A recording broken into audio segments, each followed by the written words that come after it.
Canadian Friends of Peace Now, and I'd like to welcome you all to the race to make two states impossible.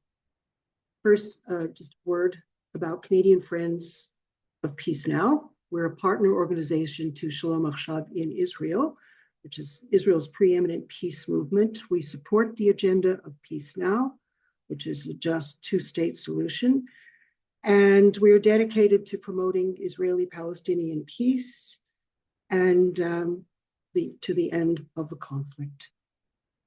So, to set the stage, every day reports emerge of violent settler attacks on the West Bank. Palestinians are assaulted, even killed. Crops are burned. And my favorite, settlers enter Palestinian homes and land and remain there. It's like chutzpah. Settler outposts are rapidly expanding while the Israeli government moves steadily towards annexation. Why is this happening now to this extent? We're happy to welcome Dror Etkes, who's co-authored with Shalom Achshav of Annus Mirabilis, a report on the Israeli government's settlement drive. And he's documented the current regime's insidious plans, and he'll explain to us how the settlement enterprise has been allowed to grow, how laws were changed or regulations were changed, and that's a distinction that I wanted to explain to you, and the implications for both Palestinian and Israeli peace and security. Dror is the founder and director of Karem Navot, an Israeli NGO which is focused on the research of Israel's land and settlement policy in the West Bank. Between 2007 and 2010, he directed and founded the Settlement Policy Judicial Advocacy Project. Prior, he was director of Shalom Achshav's Settlement Watch program, with which many of us are familiar. He's widely recognized as a preeminent authority on Israeli settlements and settlers, and cited often in the Israeli and international media. He's published dozens of reports and op-eds in Hebrew and English language press, and meets regularly with policymakers, diplomats, and journalists. He's also testified before the American Senate Foreign Relations Committee. So, Dror, a big welcome. Thank you for doing this. Thank you for being with us. And I'd like to begin by asking you why you and Shalom Achshav wanted to do this report, and why at that particular time? Well, good evening, first of all, and thank you for inviting me to this webinar. We didn't want to write this report. We had to. We were forced to write this because of the changes on the ground and because of the deep and very, very rapid changes that we have seen happening in the West Bank in the last, well, now 3.5 years almost, since this government was there. And all people who were involved in the composition of this report are people which had been in the West Bank for many, many years. The three of us, you from the Peace Now, Yoni Mizrahi, Habib Khan, and myself, we all have been in the West Bank for many, many years, and we know the West Bank, I think, pretty well, at least in some aspects of it. And what we've seen in the last year is we haven't seen before ever happen. And we thought that someone has to sum up, somebody had to come with a written document which will try to include and explain all, or maybe all is it's not the right word here, but many of the type of changes which are taking place in the West Bank. And we thought that we were the right people to do that. And this is why we made ourselves available. We are all busy people. We have a lot of things to do. Every day in the West Bank, so many things, so many bad things are happening. And we thought that it's time comes now, or the time came to the point that we have to stop running after the daily event and to try to look backward in a way also forward, into the future. They don't understand what happened and where are we are actually going. Yeah, no, Um, I want to ask you something specific. Were laws changed? Weren't there laws against settler violence and pogroms? no, it's illegal to invade someone's house. It's illegal to beat someone, to hurt someone physically. It's illegal to grab someone's land. It's illegal to establish an outpost without authorization. It's illegal to build without authorization, without a master plan. It's illegal to steal property. All these things are illegal. But this is not the problem. In this sense, the law haven't been changed in the West Bank. What had been changed is that the government, which was elected in the end of 2022, is a criminal government, which encouraging all the things which I just mentioned. The government which decided to violate systematically, to violate the law and to encourage other people to violate the law in order to achieve political goals, geopolitical goals in the West. Now, we have to be honest and to say law violation in the West Bank is not a new phenomenon. It goes back to the very, very roots and foundation of the Israeli settlement enterprise in the West Bank.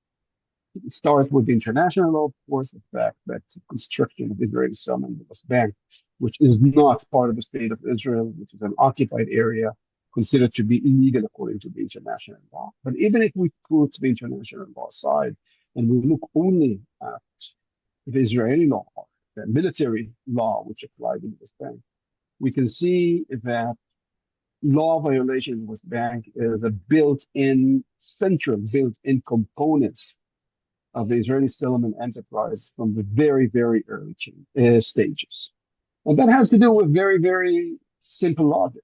If you violate the law, you take more land. And since the supreme goal was always to Judaize and to take as much as possible of land from Palestinians and to hand it over, to allocate it to Israeli settlement. So the Israeli government or the Israeli policymakers once and again stood in front of a dilemma, which is a very simple one. If you work by the book, so to say, yeah, and you grab land only by the book, you grab less and it takes longer.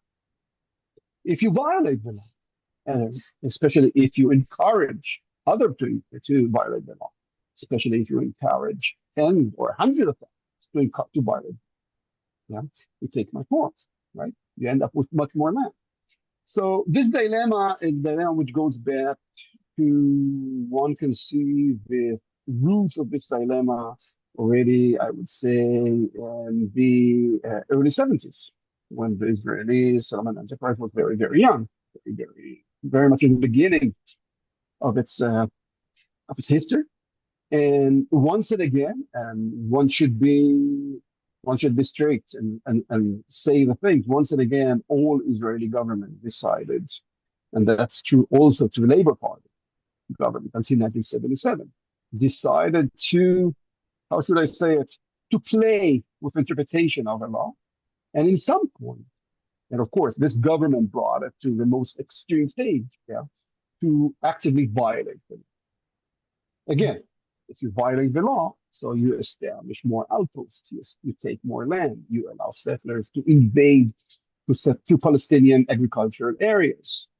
You are eventually coming to the point that you are also expelling Palestinian communities, Palestinian herding hamlets from their living sites, right? So the very, very extreme and very violent, very chaotic, jungle-wise reality which we see in the West Bank, and I'm not exaggerating, you know, which we see in the West Bank in the last years, and even more so in the last month, and we will probably see worse and worse things towards the election, which is coming in a bit less than 2 months.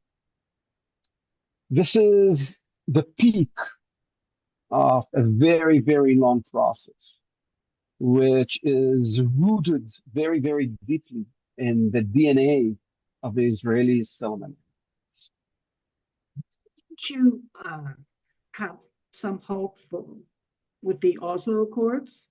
And maybe explain the three areas under the Oslo Accords, and also maybe after that get into E1. So much of this is just as current as today's paper, like Gadi Eisenkot's statement that there will never be a Palestinian state, and he's supposed to be the sort of moderate alternative to Netanyahu. So moderate is a relative term, I guess, right? So Oslo Accord are basically a series of accords which had been signed between the PLO and the Israeli governments, several Israeli governments. We're talking about Rabin government, second Rabin government, and also continued by Netanyahu first government between 1996 and 1999, who continued also the process of Oslo and signed also, at least I can think about two other accords which are part of the so-called Oslo process. The idea behind the Oslo process, first of all, and this is the most important thing to understand about it, is that the Oslo Accord was a military agreement. It was a military accord. It was supposed to hold or to last 5 years. And after 5 years, by the end of the year, by the end of 1999, or depends exactly how you calculate it, but after 5 years, yeah, that was supposed to be replaced. It was the accord was supposed to be replaced by by a political solution or by an agreement between the PLO and Israel, which will enable the Palestinians to have a state in the West Bank. In the West Bank. So, in order to reach this goal, the the negotiator decided that they have to move slowly towards this end goal, and they decided to divide the West Bank to three categories, to three main categories. I'm not going to refer to all the details because there are some, but the three categories are A, B, and C. A are areas which are most densely populated by Palestinians, mainly the towns like Ramallah, like Jericho, like Talpinia, like Jenin, like Nablus. Yeah. Deliberately, I didn't mention here two other Palestinian towns, partly Palestinian towns. East Jerusalem, which is completely out of the Oslo Accord. East Jerusalem, which was unilaterally annexed by Israel in 1967, a few weeks after the end of the war. And the second city, which I didn't mention, is actually the biggest city in the West Bank, which is Hebron in the southern part of it, which had a different protocol, which actually Netanyahu is the one who signed on. Right? And the reason is that there are Israeli settlers. Hebron is exceptional in the sense that there are Israeli settlers inside the city. And while other Palestinian towns don't have Israeli settlements inside. Going back to the A, B, and C. So A are the areas which have been, so to say, defined as the most advanced version of the Palestinian Authority autonomy. These are areas where the Palestinians receive the civilian and the security authorities. Okay, and we're talking about the towns. Today, when we look at Area A altogether, we're looking at around 80% of it. B area are the areas of most of the Palestinian villages in the West. Not all of them, but most of the Palestinian villages. Definitely the more established one. Okay? The area in counter to Area C is the area where Palestinian Authority have the civilian authorities, so to say. They were responsible over construction, planning, education, health, infrastructure, and so on. But the supreme security responsibility remain in the hand of the Israeli military. Yeah.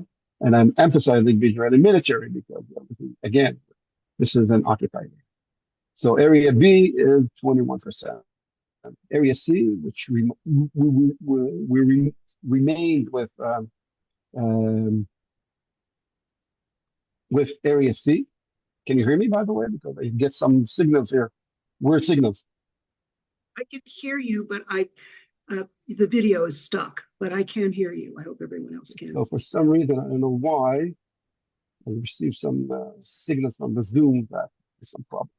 Anyhow, the problem is the video is stuck, so you're not, but I can still hear you.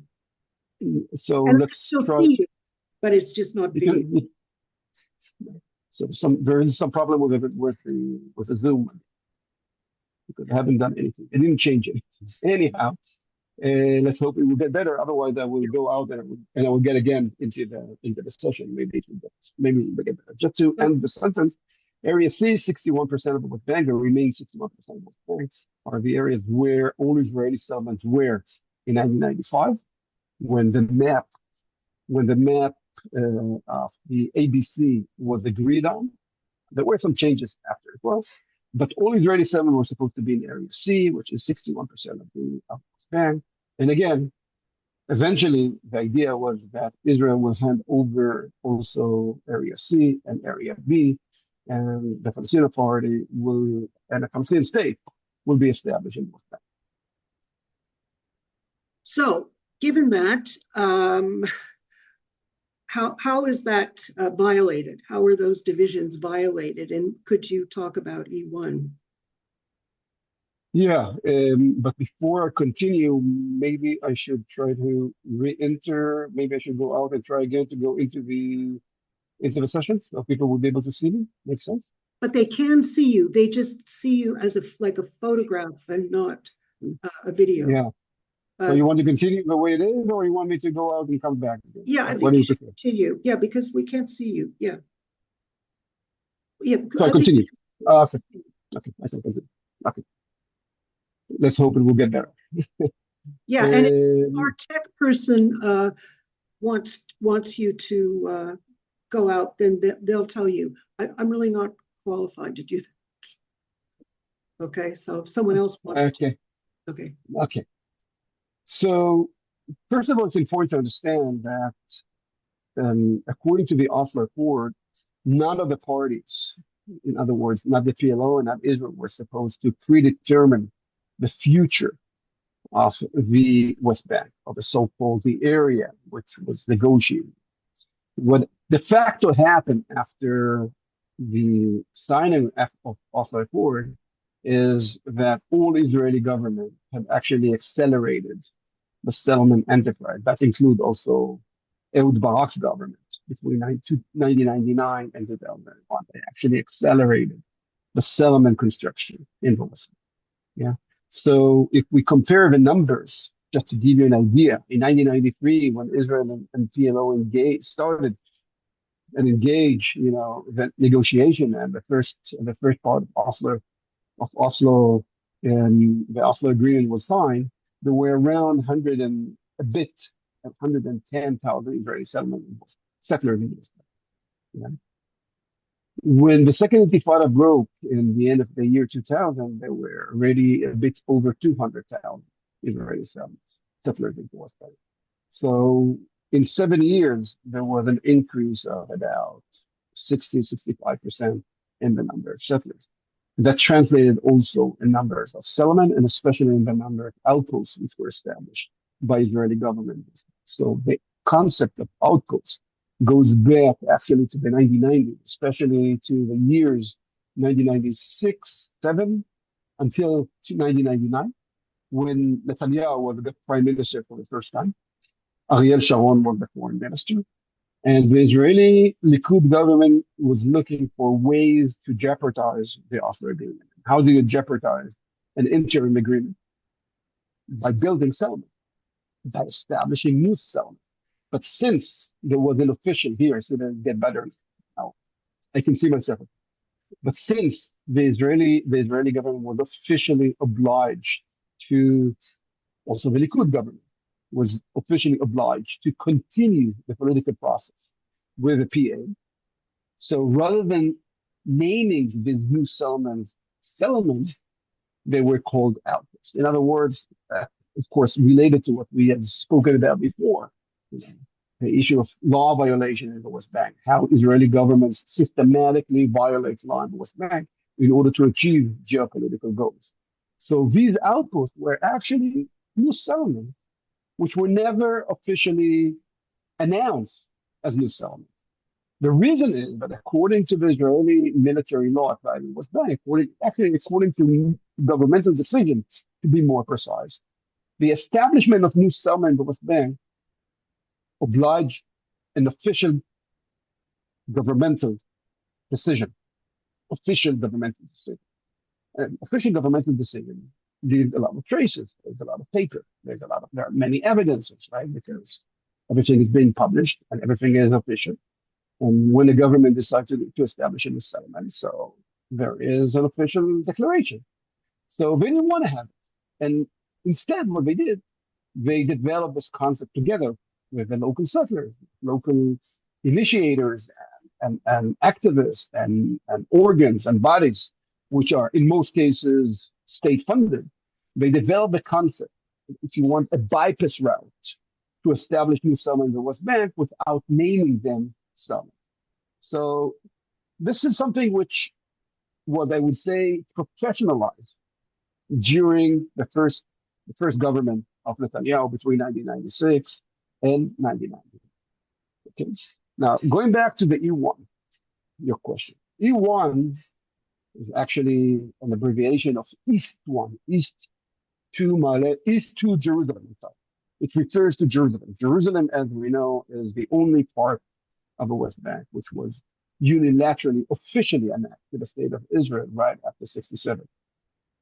Otherwise, the rest of the West Bank, 5.6 thousand square kilometers, yes, haven't been annexed officially to the state of Israel.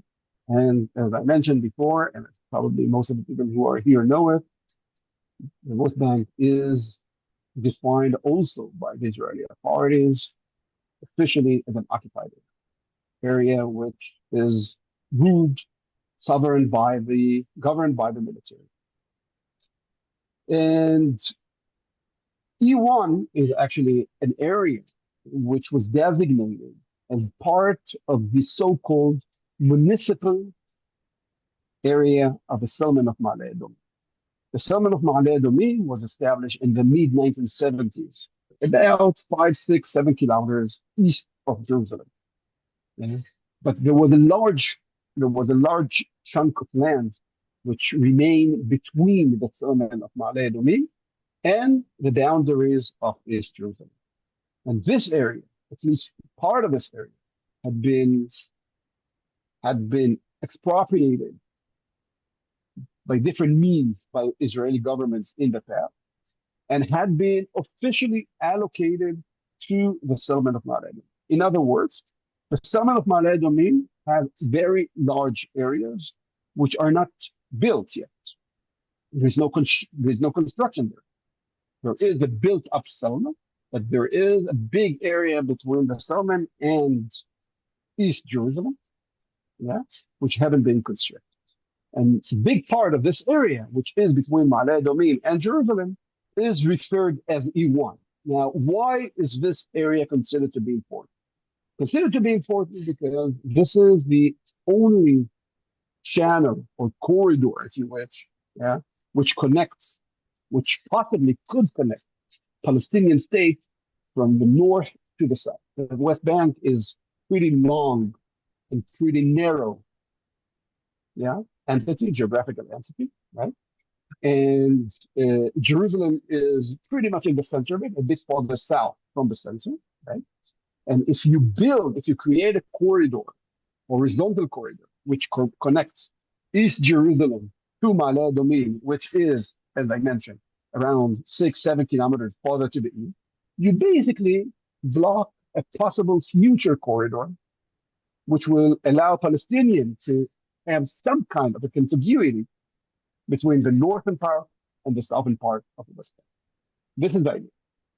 And until today, no Israeli government had actually constructed there. The only thing which exists in this area, there was some development of infrastructure. There's a major road which goes up to the area, yeah.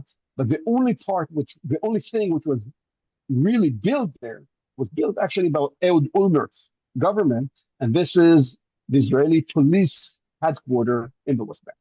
That's the only thing which exists in E1. So there's a major road, yeah, which goes up to the hill where E1 is supposed to be constructed, or at least part of E1 is supposed to be constructed. But the only thing which you will find after driving a few minutes up the hill is a big police station, which is the headquarters of the West Bank, so to say, the West Bank unit of the Israeli police. And the new thing which happened lately is that two master plans, which had been advanced in E1 area, had had been approved eventually by the Israeli planning authorities in the West Bank, in other words, in the civil administration, which is a very, very important part of the story because the civil administration had been completely taken by the settlers since the establishment of this government. We can speak about it later if you wish. And lately, last week, after the approval of these two master plans, yeah, the Israeli Ministry of Housing had published tenders for contractors, basically invited them to participate in a tender process, which eventually should result. Private contractors. Can I hear you? Private contractors from private sector. Private companies, right? Private companies which want to engage in a contract with the Israeli government, right? This is how many of the Israeli settlements had been constructed, and a lot of the housing units in the West Bank, especially in the bigger settlement, like Ma'ale Adumim. Ma'ale Adumim is the third biggest settlement in the West Bank in terms of population. Invited private contractors to participate in the tender process, which should result eventually in the construction of a bit over 1,200 housing units, which will be the first housing units beside the police station, which will be constructed in E1. So many people who are following the process of the extermination of the concept of two-state solution by Israeli governments, and I'm emphasizing the S governments because this government is not the only one who had gone in this direction. Yeah, many people who follow what happened on the ground considered as a major event in the process of Israel basically withdrawing completely, even if not still officially, completely officially, but Israel withdrawing from its Oslo agreement commitment to allow the establishment of a Palestinian state in the West Bank. Okay.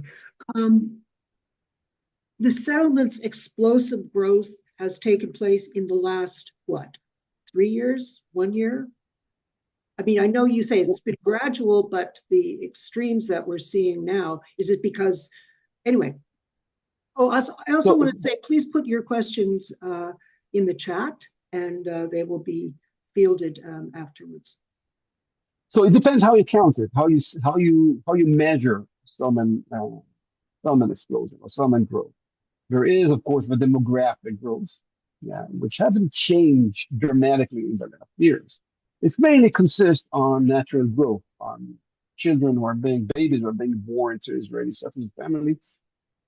This is where most of the demographic growth in the West Bank comes from. And it's still very, very rapid because a lot of the population in the West Bank, in the West Bank settlements is religious.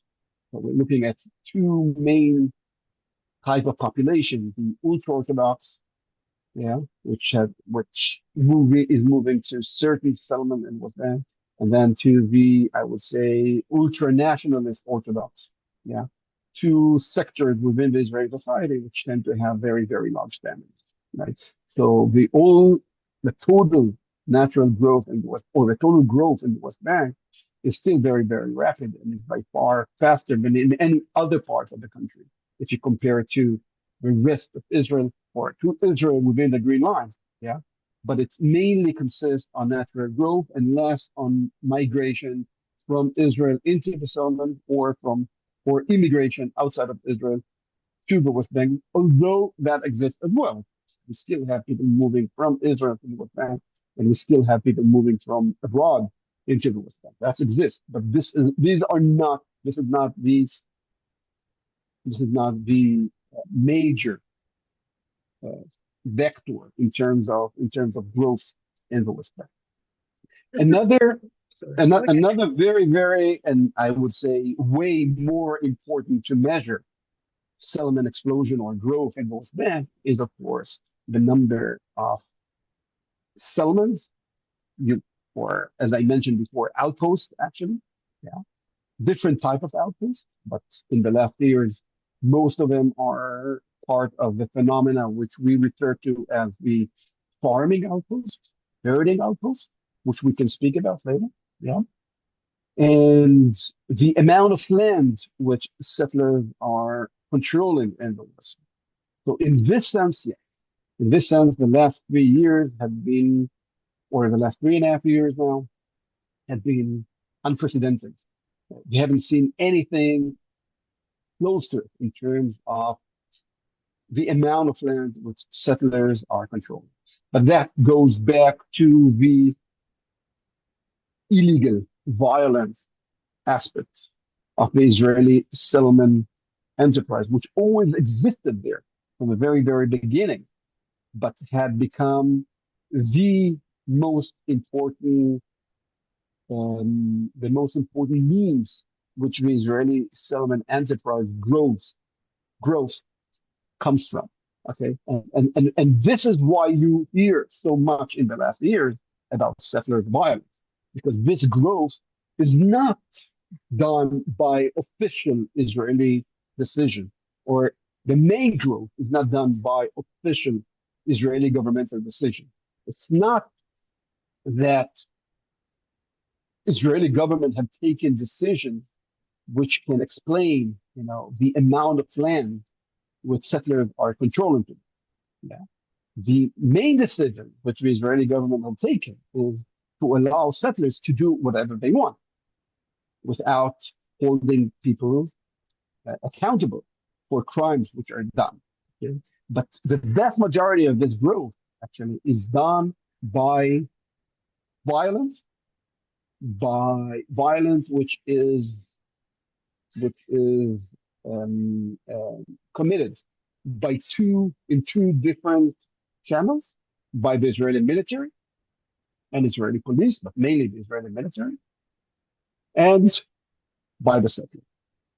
And I would say one last sentence, which we can elaborate, and it's important to elaborate on, is that it's become harder and harder to distinguish between settlers and military, especially since October 7th.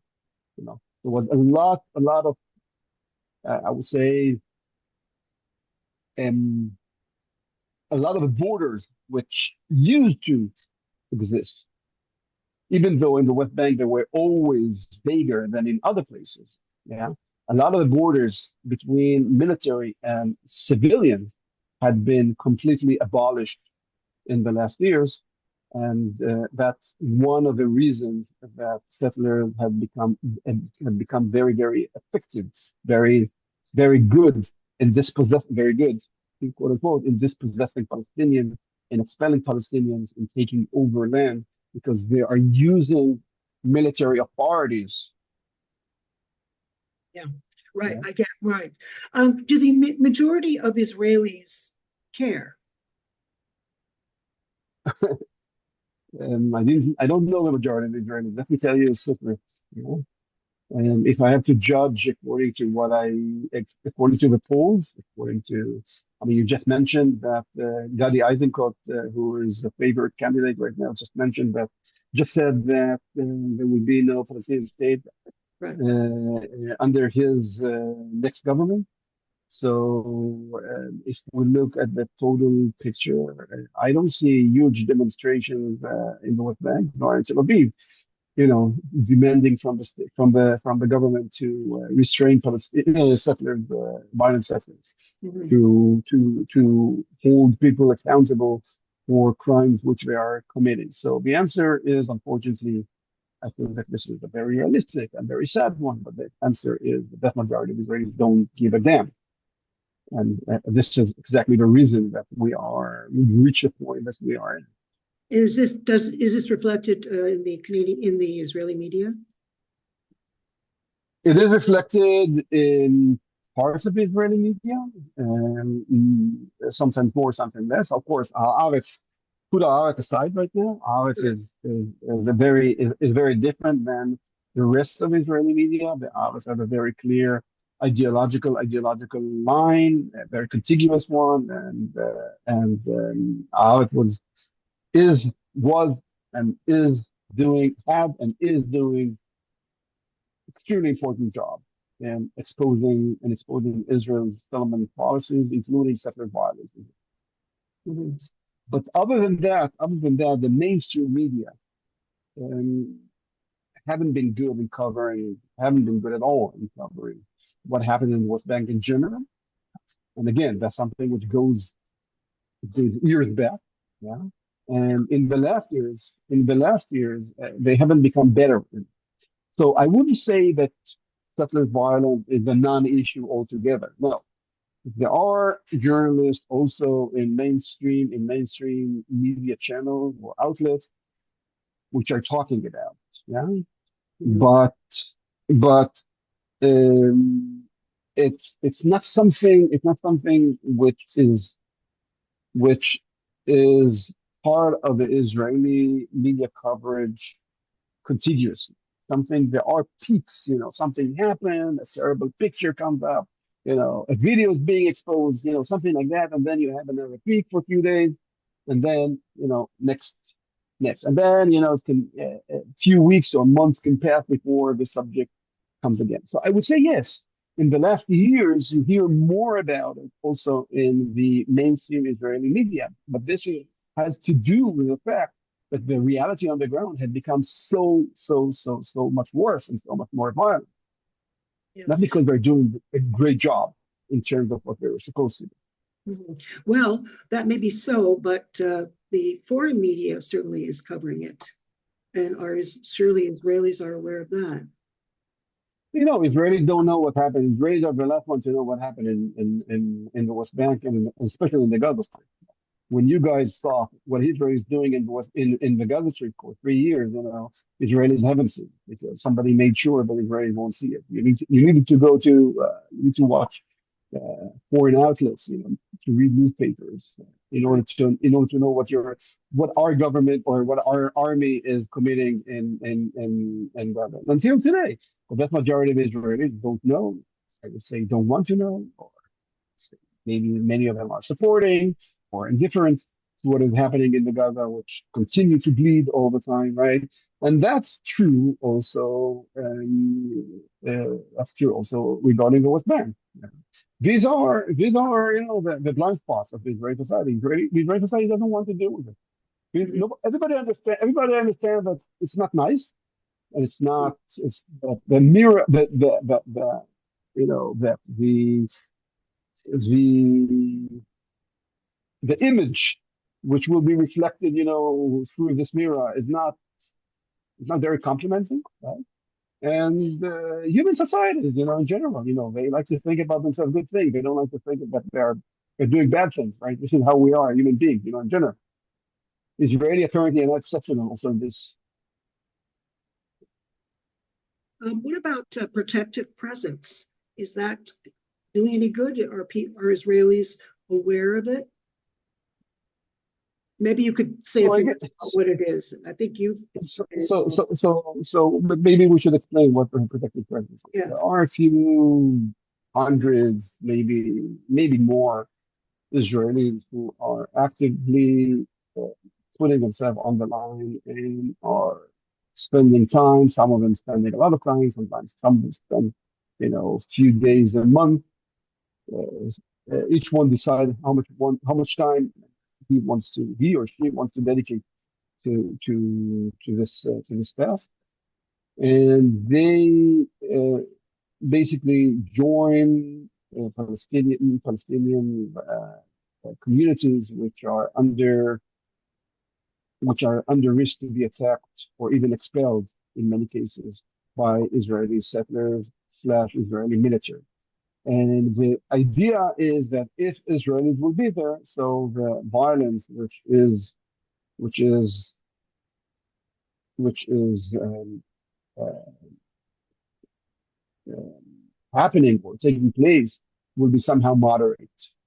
So if Israelis will be there and will document these crimes, so the people who commit these crimes, will be more cautious. They will miles, so to say, their criminality or their will restrain in some way their violence, or the Israeli police or the Israeli military will be forced to be there as well, and there will be some kind of temporary local restriction, which will ease the pressure of the on which executed on the Palestinian communities.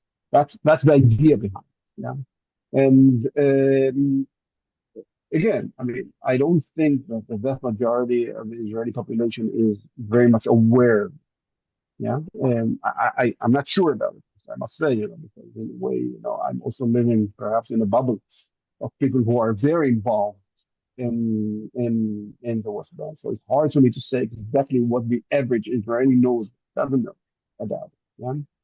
Yeah? But my take is that this is a very, very marginal in terms of numbers. Unfortunately, it's a very, very marginal, looking at, 100, maximum maybe 1,000 Israelis who are involved, out of a population of 10 something million, 10 point something million, I think, in Israel today, right? So, so it's a very grave position. It's people who are doing it are sacrificing a lot. Some of them have been ferociously attacked and hurt also. So we're talking about very brave people. The people who I would say right, probably the only positive, respectful chapter in the history of the society in these days. So yeah, these people should be very much appreciated and respected. But we're looking at small numbers of them. And what about foreigners? What about foreigners? Yeah. So there are some foreigners. The Israeli government is trying to minimize the number. They are doing it by two different stages. First of all, they try to filter them already in the borders and not to allow them to go into the country, whether they come through Ben Gurion or they come through the land borders from Jordan or Egypt. They try to block them to basically by questioning. They have a profile, they work by according to profile. And when they see people of a certain age and certain background, certain names, especially if they have an Arab name, Europeans or Americans who have Arab or Canadian, you should say here also we have Arab names. So they immediately questioning them, and in many cases, they don't allow them to go into the country. Yeah, including the West Bank, even if they come from Jordan and they wanted to pass, from the Allenby Bridge to the West Bank, Israel blocked because Israel controls the border also of the West Bank. Right? And the second way they do it is by arresting them on the ground when they have a chance and when they see foreigners. Okay, so the police in the last years had military and police in the last year, once and again had arrested these people and they have been expelled from the country, right? So yeah, the Israeli government is very much aware of this phenomenon. Again, we're not talking about big numbers. We're talking maybe few hundreds in any given moment. Foreigners which are in the West Bank today, maybe even less than that. Right? And they try to minimize the number and to expel, basically to deport foreign activists in the West Bank by blaming them, by accusing them that they are provocators and whatever. Spiritual security of the region. They have these official, bombastic definitions, which we are using in order eventually to reach a very, very clear, very clear goal, which is to try to act with less witnesses, foreign witnesses, as possible in the country, in the West Bank. Right. Canada has joined Australia and several European countries in condemning settler violence against Palestinians. Will these statements or sanctions or other measures have any effect? Do they have any effect?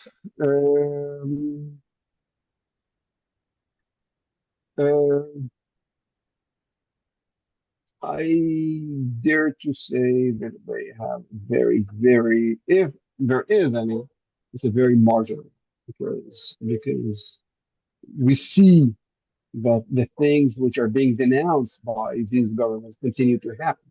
So, it's not that Israel is not constructing not constructing in the settlement. It's not that Israel is not allowing settlers to establish new outposts. It continues all the time.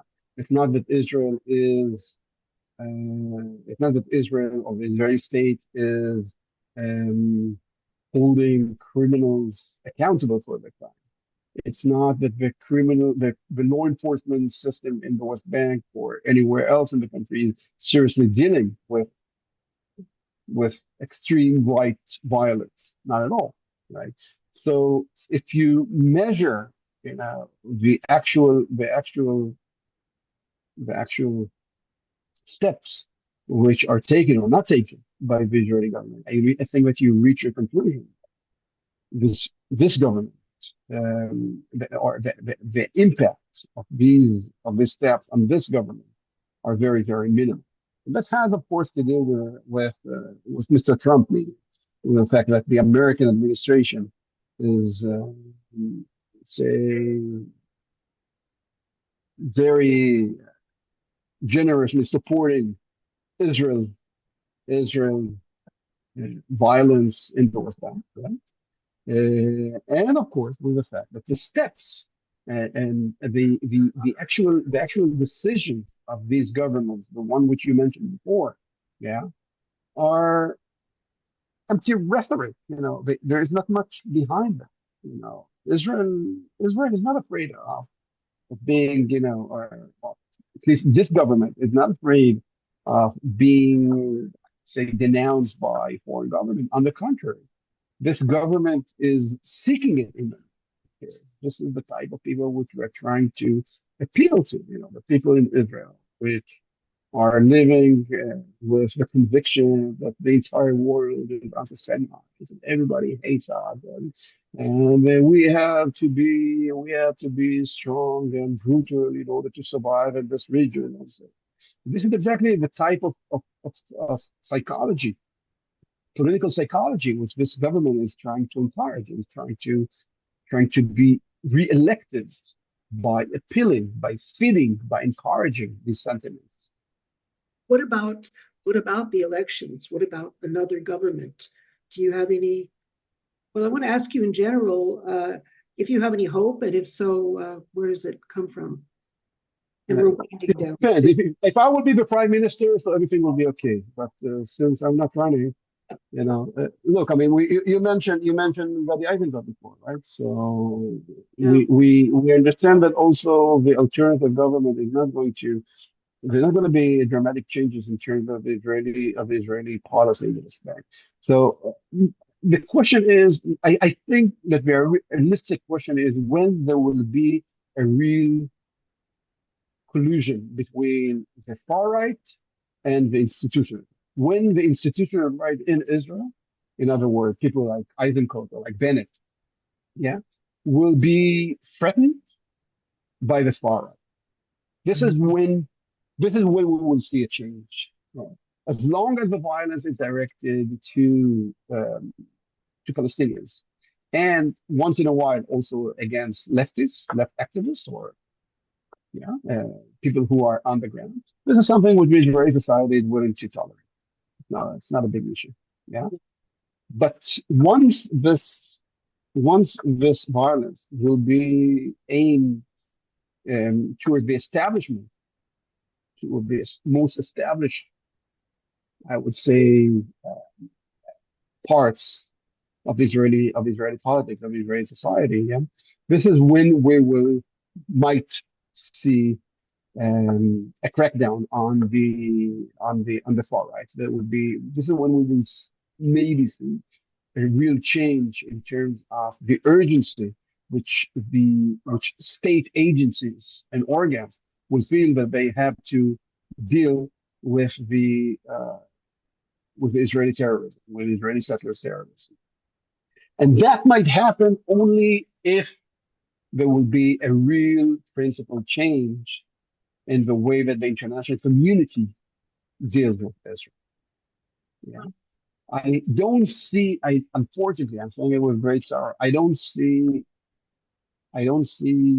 energies. I don't see white publics within the Israeli society which might bring a principal change uh, in Israel's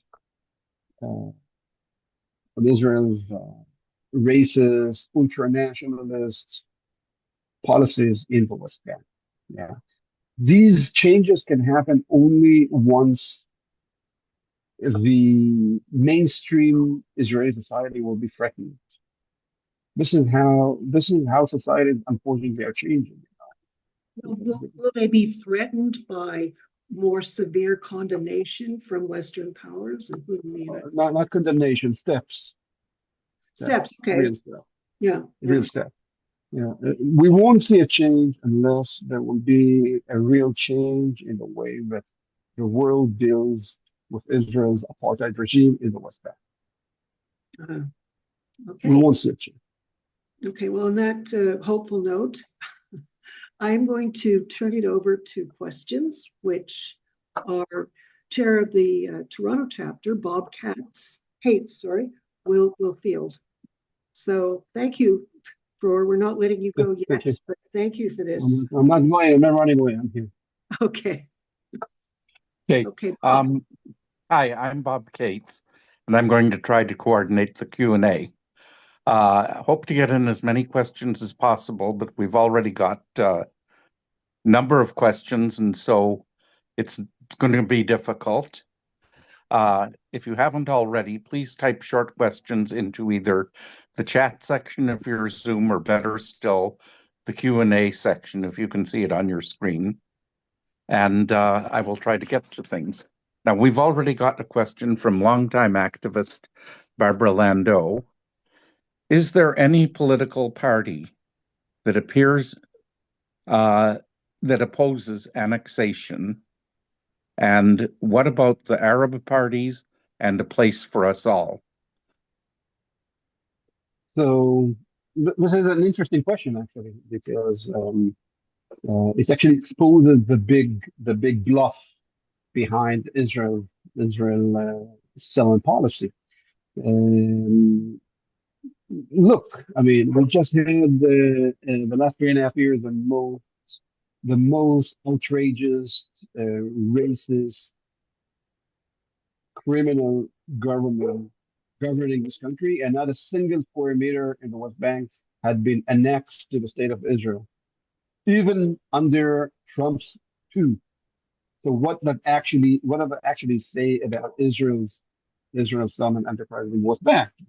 Israel is keep building and keep taking more and more land in the West Bank and keep dispossessing Palestinians.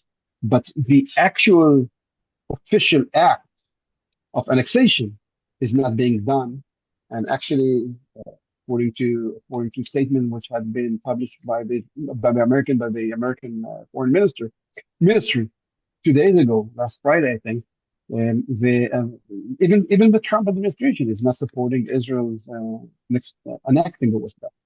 So that I think resembles, that encapsulates the built-in contradiction in this whole project. On the one hand, the fact of doing whatever they can do in order to take land and to de facto annex, but then not daring or not abling to continue with this line and to annex officially. And the reason that they don't dare to annex officially is clear. There are 3 million Palestinians in the West Bank. Once Israel will annex the West Bank, the de facto apartheid will become an official apartheid. So this is something which even the most extreme a government in Israel did not dare to, or threshold which we until today did not dare to pass. It doesn't mean that they won't dare to do it in the past if they will continue in this line. But until today, they didn't do it. So it very much depend again, on the world's reaction to Israel's step. Regarding Israeli parties, so I think the question should be not who is against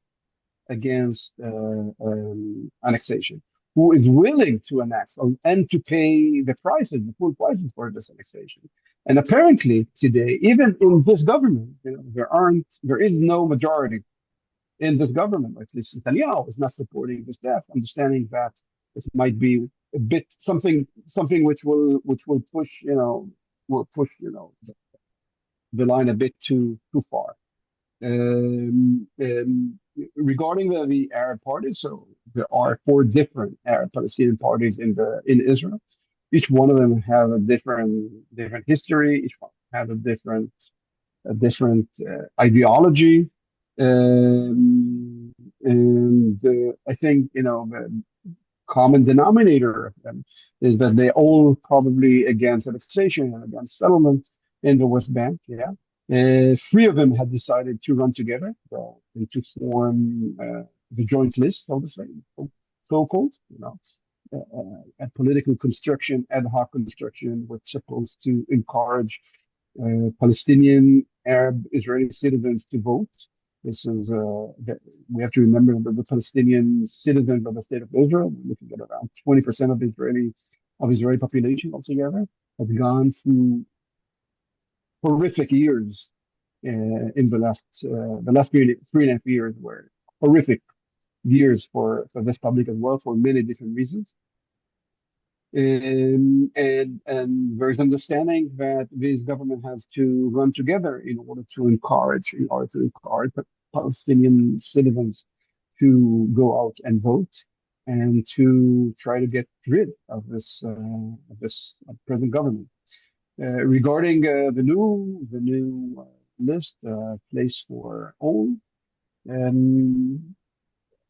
there's a big difference between public movement and between a political party.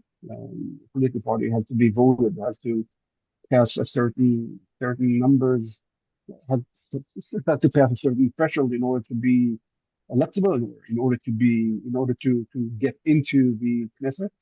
As far as I understand, the numbers are still very far. The polls show that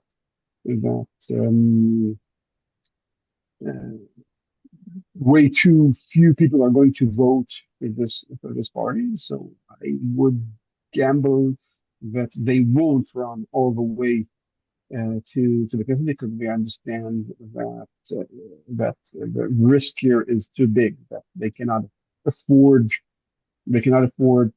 losing, or the bloc, so to say, the very wide coalition, which is extremely heterogeneous, not united, but the big bloc of Israeli citizens who want to have another government is cannot take the chance of losing votes for a party which won't pass the minimal numbers of voters and will waste numbers. So I think that their um, their association of the party is some kind of it's a long shot. It's something which they hope to start with now, but actually they understand that it's a process which will take some years before that this government with this party will be actually popular enough or yeah will have enough supported in order to be elected, in order to pass the minimum the threshold and to enter the Knesset. That's my understanding. I didn't talk to him personally, but this is my analysis. I have a question several people have asked, including Candida Peltiel, and they would like an explanation of the division of labor between the police and the army with regard to settler violence and Palestinian and settler protection. And as I say, several people have asked this. I hope people could hear me when I raise this question. So this is the current partition of work. The police looks at the left and the military look at the right. Both of them don't do anything in order to stop it. Both of them are completely united in not doing what they're supposed to do in order to prevent, in order to detain the vast majority of the terrorists which are acting in the West Bank. Officially, the military is the sovereign body of the West Bank, as we mentioned several times before. The police is acting in the West Bank because it had been authorized by the Israeli military to act in the West Bank. Normal police cannot act in areas which are not part of a sovereign area of a state, right? I mean, Canadian police cannot act or cannot enforce law in in Chicago, okay, or over the border, right, and vice versa is true as well. So this is the reason why the Israeli police has to be authorized by the military in order to act in the West Bank, which is not part of the state of Israel. It's not official part of the state of Israel. So the partition between them basically, and it's also disputed because apparently they don't agree between themselves what exactly each one of them should do. But the Israeli military, especially the Israeli military in the last years, which is controlled by very, very extreme right-wing commanders, officers, yeah, is trying to minimize its involvement in law enforcement. So we see once and again, each one of you have seen, I guess, dozens, if not hundreds of videos in the last years that soldiers are standing by while settlers are throwing stones, terrorizing, beating, attacking, and actually, even worse than that, they are in many cases joining the attackers and attack the Palestinians or arrest the Palestinians or arrest, detain activists which are there.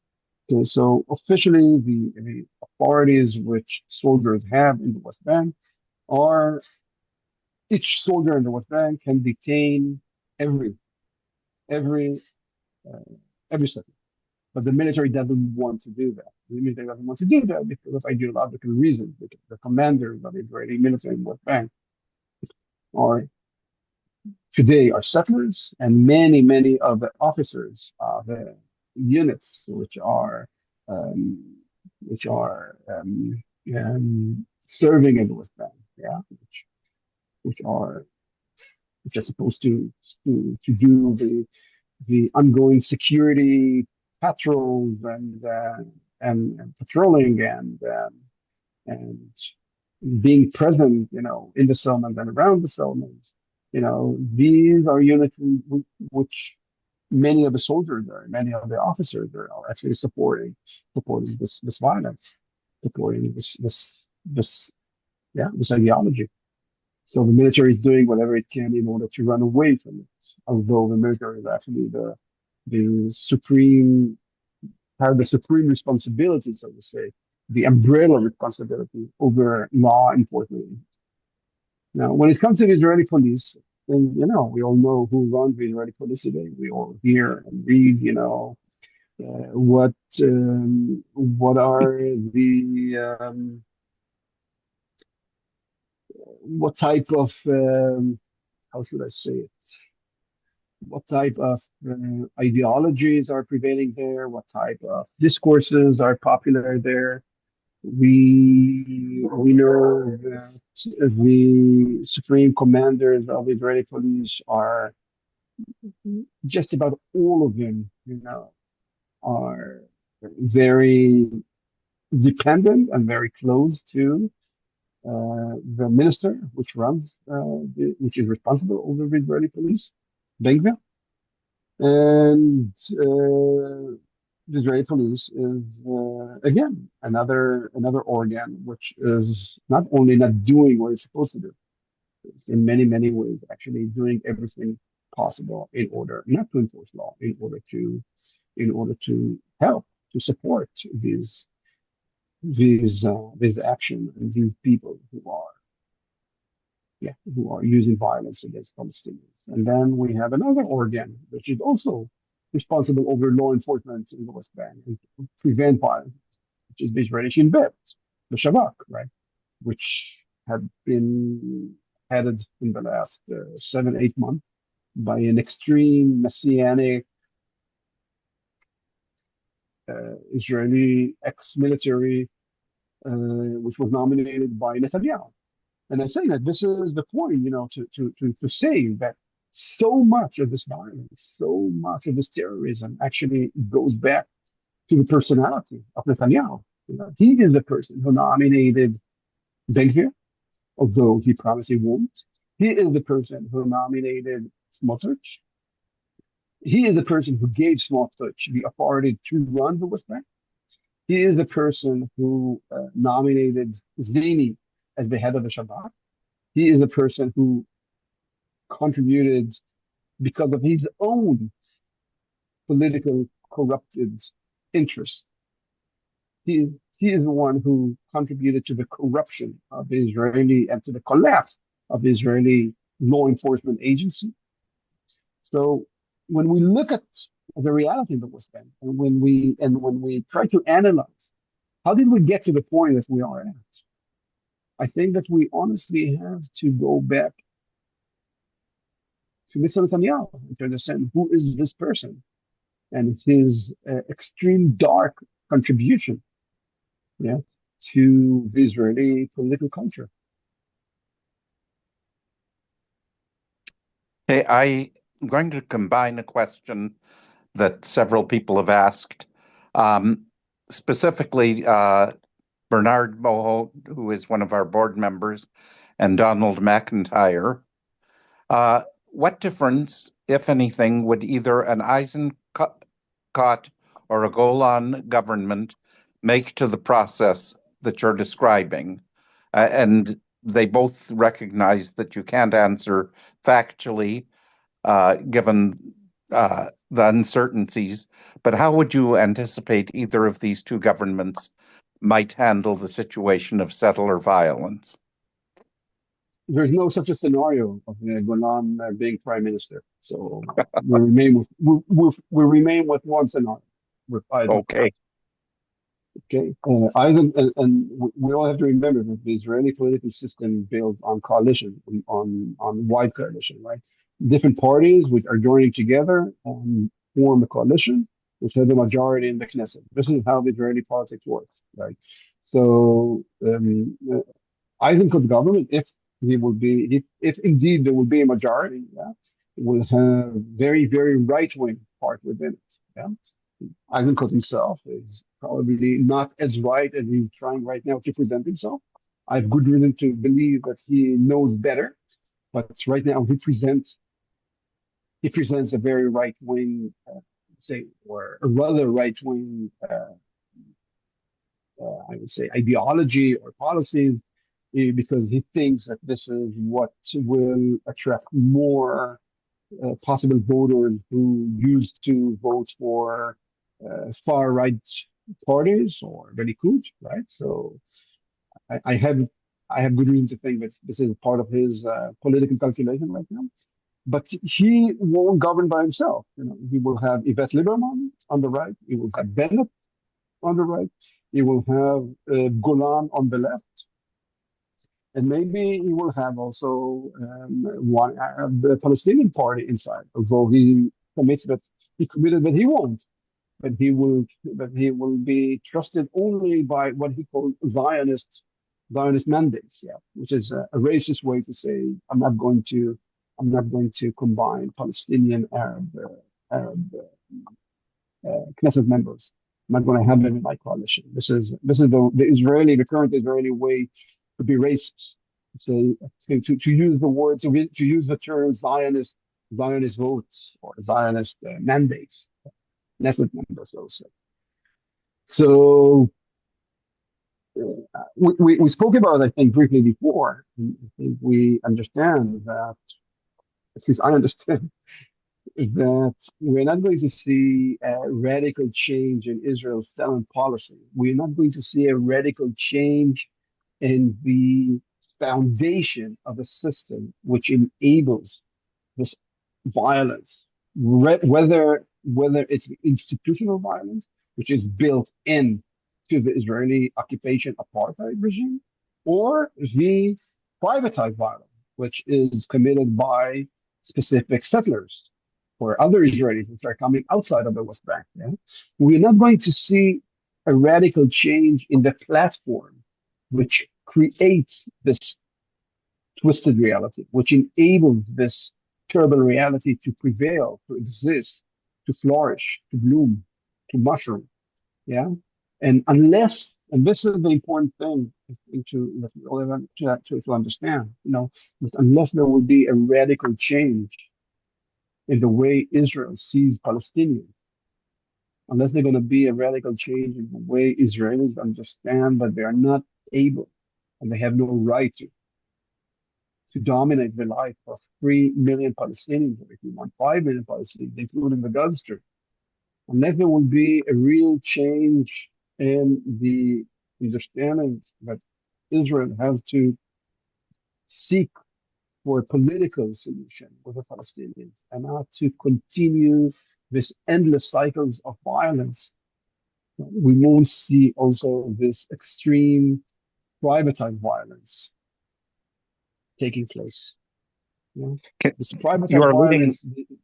You're leading into the next question that David Halton, Barbara Lando, and several people have asked, which is, are Israelis not concerned with the image that is being projected to the rest of the world and to the next generation of Jews in North America? Well, I think that the question should be asked, whether Israelis are not concerned about the next generation of Israelis. This is, I think, a much more relevant question. What kind of future we're planning for children, for grandchildren?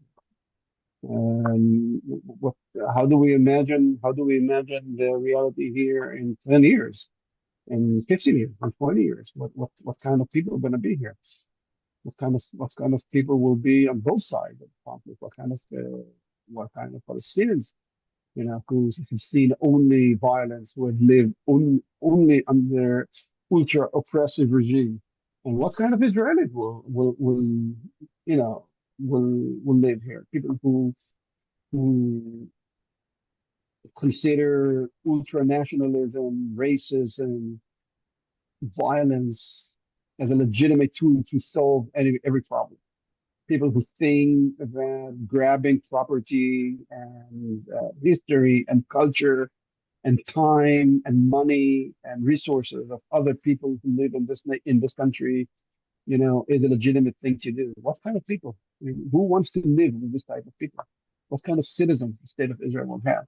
But that brings us, obviously, we didn't mention it until now, but I think we cannot run away from it. That brings us to the current ultra radical crisis within the Israeli politics in the last years. This government not only accelerated Israeli apartheid and violence in the West Bank and settlement and so on. This government also, actually, try to change radically the Israeli inner constitutional balance. Israel doesn't have a constitution, but there is a constitutional balance. Okay, so we can see how the two things are interconnected. You can see how the violence which is directed towards the Israeli state agencies, how the violence which is directed against the Israeli citizens, how the attempts, to create here a new government which does not respect the rights of Israeli citizens, is the same government which is also accelerating the oppression, the uh, the political military oppression against millions which are not Israeli citizens, which are not Israeli Jews. Yeah, and I'm talking about both, about Palestinians, of course, in the West Bank and Gaza, but also against the Palestinians inside the state of Israel. So people ask about, the image of Israel. Yeah, this is a legitimate question, But before the image, there is the essence, you know, the real essence. What actually life here offers to people is this is a place which people want to live in. What kind of people want to live in this place, and what kind of people this place creates. This is, I think, something much, much, much more concerning. And I'm not running away from the question. I think this question is also, of course, something which people have to, Israeli policymakers have to think about it. But the built-in dependency of Israel in the international community, right? But first, but first and more important is what kind of place this place is becoming. Um, I have a question here from Sylvia Pivko, which is one that just is fascinating. Essentially, you've got to put yourself in the mind of the settlers for a moment and ask the question, if the settlers were to succeed, where would the Palestinians go? Okay, so there was really some shifts in this regarding this question. And this is, of course, a very good question, because there is a history to this question, or there is a history to the answers which had been given to this question. For many years, the Israeli supporters of the settlement enterprise, claim that the Palestinians don't want independence. Actually, they are happy with Israeli occupation because Israeli occupation brings work, bring labor, bring development, bring prosperity, and so on. And actually, Palestinians will be happy living under Israeli control, even as B class or C class or D class or whatever, or Z class citizens, just not to live under Palestinian administration. That was a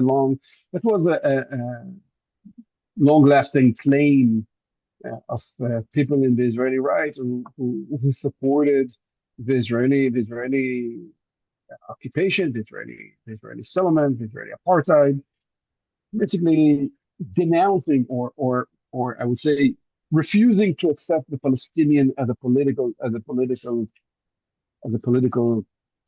thinkers, as a group of people who have a political ambition. Yeah, this is one. But this theory once and again had disappointed its believers. Once and again, the Palestinians have actually proven, and I think October 7th was the ultimate, that they have political political plan, whether we like it or not. And they have actually more than one political plan. And any other human society, also fractions and different opinions within the Palestinian. Okay? And one of them called Hamas. One of them is the one which refused to accept Israel altogether for historical, religious, political reasons, whatever. And there's also another, I would say, main stream within the Palestinian political uh, um, uh, discussion, which accepts Israel, but under certain conditions, and the main condition is, of course, the establishment of Palestinian state in the West Bank, a sovereign, independent Palestinian state in the West Bank, including Jerusalem. So I think that the fact that more and more supporters of the Israeli settlement had realized that the Palestinians are not going anywhere led to a radicalization of the answers which they gave to the question where the Palestinians should go. And you can see that the next generation, which perhaps its best representative is Mr. Smotrich. Yeah, Mr. Bezalel Smotrich, a minister who actually runs the West Bank in the last 3.5 years. The answers which he gives, are free options, or to accept the Israeli complete hegemony, political hegemony in the West Bank. This is one option. Whoever accepts it can stay in the West.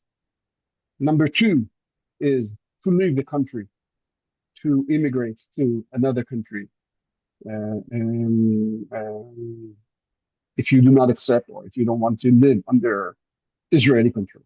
And number three is to be killed in case that you resist, in case that you refuse, and you use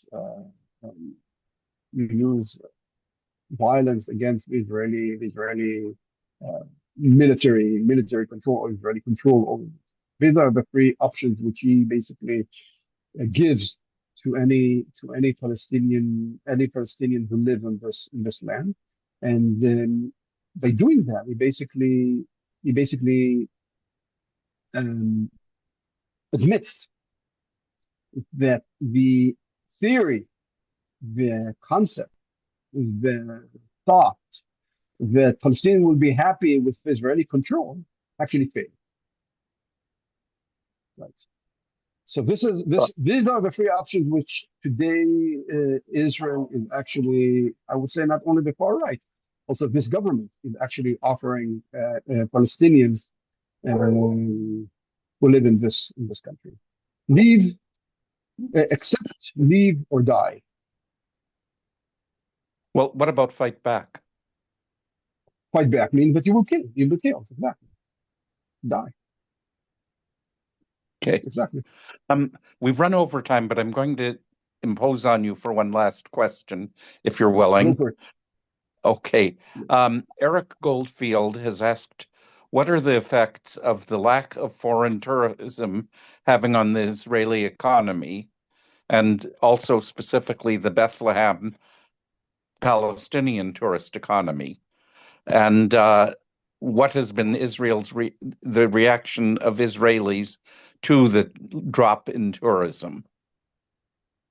Well, so first of all, the drop of tourism is very significant. We just came a week and a half ago back from Europe, spent a few weeks, and I think I flew Lufthansa. There was no single non-Israeli on the flight. I think that was my impression, at least from the faces which I saw. So there's really something like close to zero tourism. Maybe the reporters, the journalists who are covering the ongoing crisis are saving a bit of statistics, but normal people who want to make vacation, to do vacation, are not coming to this country. That's clear. So look, I'm not an economist, and I don't have here the skills. I don't have the skills to measure the impact which it has on the Israeli economy. I dare to think, and I think I'm saying right now the obvious, that the implication which lack of tourism has on the Beit Lechem area are disastrous. Way more significant than on the Israeli economy, which have other means to compensate for lack of tourism. When I am in Bethlehem, yeah, and I'm getting there once in a while, going also into the city. There are a few places which I really like to eat there. Don't tell anyone that I'm not kosher, so nobody will be angry. But you notice that there are no tourists there. And you notice that the level of maintenance of a town, that's the two Palestinian towns and Palestinian villages altogether in the West Bank, which was never high to begin with, it had become much worse in the last years. You see that people have much less money. You see much more poverty. You see much more people selling nothing on the streets. People who are selling tissues, Chinese, Chinese games for a few shekels, and in the end of the day, going back home, with few shekels, assuming that it's better than nothing. That Israel basically closed the labor market to Palestinians since October 7th. There are hardly any Palestinians working in Israel anymore, right? And then add to it, of course, the fact that so many Palestinian families who used to have land which they could cultivate and make some living out of lost their land. They lost the access to their land. In some cases, lost their land because settlers built on it. In many more cases, they just lost access to the land. So they cannot bring livelihood money from agriculture as well. And add to it, of course, the question of tourism, which is relevant mainly to Bethlehem, not only but mainly to Bethlehem. So you see the economy, which the rate of poverty is rocketing there. It's rocketing. I'm getting signals that we've run over time, and I certainly would love to go for another couple of hours, but we can't do that.